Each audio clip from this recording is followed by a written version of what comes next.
샬롬, 오늘도 복되고 좋은 날입니다. 오늘도 주의 말씀이 우리의 삶을 굳건하게 인도해 주시기를 바랍니다. 제가 해외에 나와서 살면서 우리 성도님들과 함께 신앙생활하고 있는데요. 해외에 나와서 산다는 것이 그렇게 쉽지 않지 않습니까? 이곳에서 잘 정착해서 안정적으로 잘 살아가면 참 좋겠는데 때로는 삶이 참 어려운 분들도 많이 있습니다. 하던 사업이 잘 안 되는 경우도 있고 또 자녀들이 잘 적응을 못해서 부득이하게 돌아가시는 분들도 있고 또 비자 문제가 결탄코 쉽지 않아서 해결이 되지 않아서 결국 비자 여행을 자주 다니시다가 못 들어오게 되시는 분들도 봤습니다. 어느 분 하나 쉽게 여기서 아주 쉽게 잘 적응하시는 분들은 그렇게 뵙기가 좀 어려운 것 같고 대부분 참 쉽지 않은 것 같습니다. 물론 은퇴 이민을 오시는 분들은 은퇴 이민 비자를 통해서 여기서 살아가시기 때문에 다른 분들보다는 좀 수월하지 않을까 싶은데 또 그분들은 연세들이 또 있으신 분들이 많다 보니까 건강상의 문제로 좀 삶이 쉽지만은 않은 경우들도 보게 됩니다. 좀 안정적으로 평안하게 살아가면 좋겠지만 우리의 삶이 그러지 못하다는 것이죠. 성경에 보니까 의인의 요동함을 하나님께서는 허락하지 않으셨다고 그러는데 우리의 인생은 어떻게 보면 요동치고 있는 것은 아닌가 그런 생각을 해봅니다. 말씀 속에서 우리의 삶이 요동함 없이 안정적으로 잘 살아갈 수 있기를 바라는데요. 시편 55편 22절의 말씀을 묵상하려 합니다. 내 짐을 여호와께 맡기라. 그가 너를 붙드시고 의인의 요동함을 영원히 허락하지 아니하시리로다. 하나님이여 주께서 그들로 파멸의 웅덩이에 빠지게 하시리이다.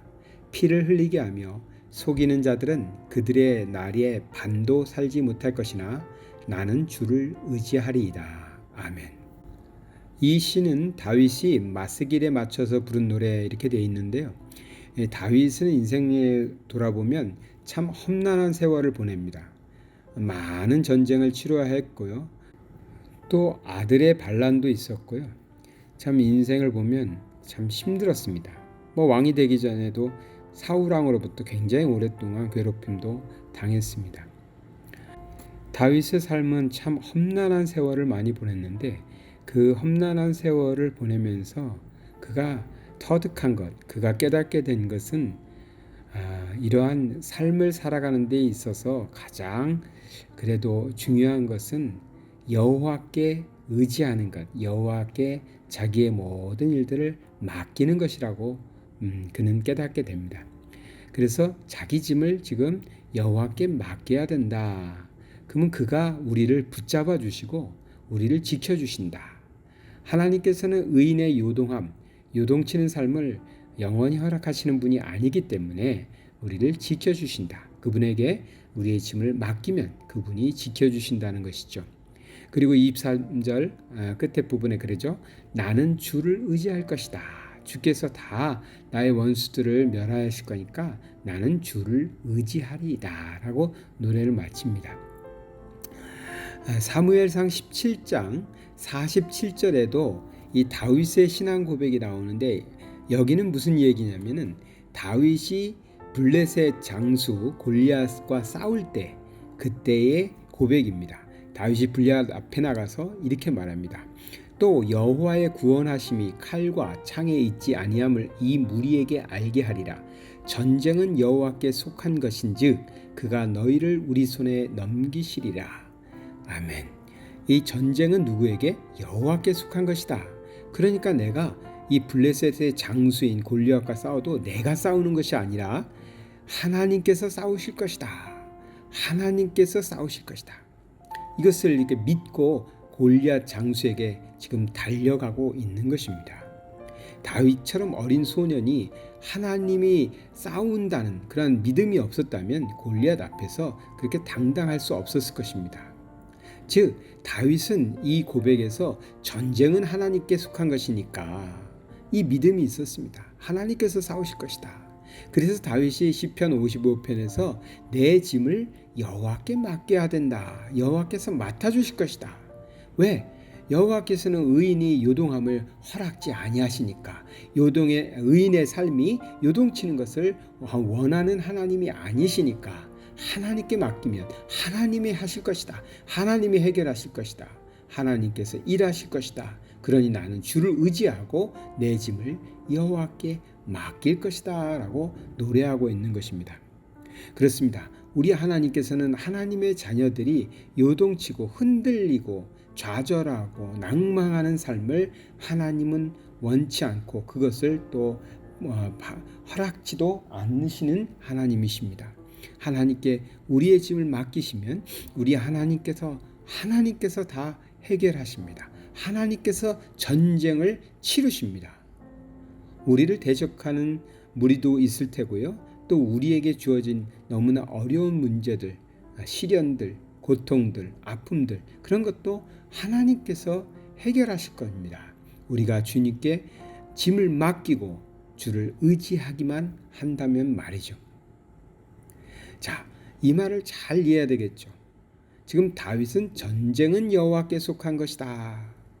이 말은 뭡니까? 이 전쟁을 구원하심과 연결하고 있습니다. 그러니까 구원과 연결해서 전쟁을 표현하고 있는 것입니다. 하나님의 구원하심이 전쟁이라고 표현하면서 그 전쟁은 하나님께서 하는 것이다. 이렇게 말하는 것입니다. 우리가 살아가면서 많은 어려움들을 겪게 되는데 그 어려움을 우리가 겪게 되는 것은 우리가 구원을 이루어가는 삶의 한 부분들일 수 있는 것입니다. 거기서 우리는 우리의 믿음을 지켜내는 것입니다. 그 문제 자체가 아니라 우리는 그것을 통해서 우리의 믿음을 지켜내는 것이고 그 문제의 해결은 하나님께서 책임지신다는 겁니다. 우리로서는 할 수 없는 일들이죠. 다윗으로서는 블레셋 장수 골리앗을 이길 수가 없죠. 그러나 그것은 하나님께서 하십니다. 우리가 한 것은 뭡니까? 하나님을 의지하고 하나님께 그 전쟁을 맡겨드린 것입니다. 우리가 삶을 살아갈 때 사업도 그렇고요. 질병도 마찬가지입니다. 우리는 하나님을 믿습니다. 하나님께 맡겨드리는 것입니다. 치료의 하나님, 능력의 하나님, 권능의 하나님께 맡기는 것입니다. 주를 의지하는 것입니다. 그리고 그분이 우리를 이 어려움 속에서도 구원하실 것이라는 것을 확고하게 믿는 것입니다. 그럴 때 하나님께서는 역사하시죠. 왜? 하나님의 자녀들이 요동하는 것을 하나님은 원하지 않습니다. 오직 하나님을 바라보고 믿고 나아가면 하나님께서 이루어 주시는 줄 믿습니다. 파도가 심하게 칩니다. 파도만 바라보면 두려울 수밖에 없습니다. 그러나 파도 위를 걸어오고 계신 주님을 바라보면 그 주님께 맡기는 것입니다. 주님이 오라 하셨으니까 그 주님만 바라보고 나가면 주님께서 해결하십니다. 사실 우리는 경험도 있습니다. 배에서 주님이 주무시고 계실 때 풍랑이 일었습니다. 그때 주님이 일어나셔서 풍랑을 꾸짖으시니까 풍랑이 잠잠게 되는 것을 그 배에 있던 제자들은 다 보았습니다. 그것을 보았던 제자들은 그 다음부터는 무엇을 봐야 될까요? 풍랑을 봐야 될까요? 주님을 봐야 될까요? 우리에게도 삶에 어려운 일들이 많이 있습니다. 짐을 지고 가는 것 같습니다. 이 짐이 참 무겁게 느껴질 때가 있습니다. 그러나 우리가 지고 있는 이 짐을 여호와께 맡기셔야 됩니다. 주를 의지하셔야 됩니다. 전쟁은 여호와께 속한 것이니까 전쟁은 여호와께서 하실 겁니다. 틀림없이 하나님은 우리를 위하여 싸우시고 승리하실 것입니다. 우리의 문제들은 여호와의 손에 맡겨진 때 아무것도 아닙니다. 블레셋의 장수 골리앗쯤이야 하나님 앞에서는 돌 하나면 해결되는 아주 간단한 문제였을 것입니다. 오늘도 살아가실 때 우리 여호와 의지하시고 여호와께 맡겨드리고 그분이라면 틀림없이 우리를 이 풍랑 속에서도 건져주시고 풍랑을 잠잠케 해주실 것이라는 그 믿음으로 승리하시기 바랍니다. 사랑의 하나님 감사합니다. 우리의 짐을 맡겨드립니다. 우리는 오직 주를 의지합니다. 우리에게 아버지 하나님 역사하여 주시고 우리의 문제들에 관여하시고 간섭하시고 하나님께서 해결해 주셔서 우리의 어려운 날들을 통해서 우리가 더욱더 하나님을 믿고 하나님의 능력을 경험하며 믿음으로 살아가는 날들 되게 하여 주시옵소서. 예수 그리스도 이름 받들어 기도드리나이다. 아멘.